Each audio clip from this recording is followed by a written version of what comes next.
კუნძული ალკატრასი ესპანელმა მკვლევარმა ხუან მანუელ დე აილამ 1775 წელს აღმოაჩინა. 1850 წელს აქ სამხედრო ბაზები იყო. აშშ-ის არმიამ თავდაპირველად ციტადელი ააშენა, რომელიც სამხედრო ციხედ გადაკეთდა.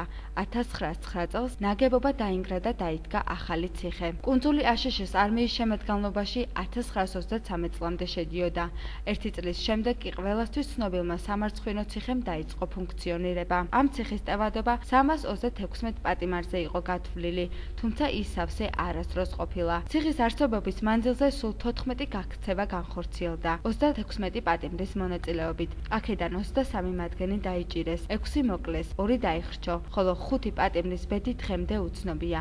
ისინი დღემდე მოიხსენიებიან როგორც დაკარგულნი ან სავარაუდოდ წყალში დამხრჩვალნი. ალკატრასის კუნძულზე განთავსებულ ციხეს უამრავი მნახველი ჰყავს. ციხეს განსაკუთრებული ისტორია აქვს. 1933 წლიდან 1963 წლამდე ამ ციხეში ყველაზე ცნობილი ამერიკელი დამნაშავეები იხდიდნენ სასჯელს. მათ შორის იყვნენ ალ კაპონე, განკელი და რობერტ სტაუდი. ალკატრასის ციხეში უამრავი პარანორმალური მოვლენა ხდება. იქ ხშირად ხედავენ მოჩვენებებს. ამბობენ, რომ ციხის მოჩვენებები 3 ახალგაზრდა ბიჭია, რომლებიც გაქცევის მცდელობის დროს მოკლეს ვიწრო დერეფანში და მართლაც იქ განსხვავებული წნევაა და ხშირად ესმით ხმები. აგრეთვე სამრეცხაოში, სადაც შემდეგ გაირკვა, რომ ერთი პატიმარი ბადრაგებს მოუკლავთ. ყველაზე გავრცელებული კი ბანჯოს ხმაა, რომელიც ყველგან ისმის და ყველა დამთვალიერებელი ამ ხმაზე ერთი და იგივეს ყვება. ამბობენ, რომ ეს ალ კაპონეს მოჩვენებაა. ალკატრასის ციხე დღეს მსოფლიოში ერთ-ერთ ყველაზე მისტიურ ადგილად არის აღიარებული.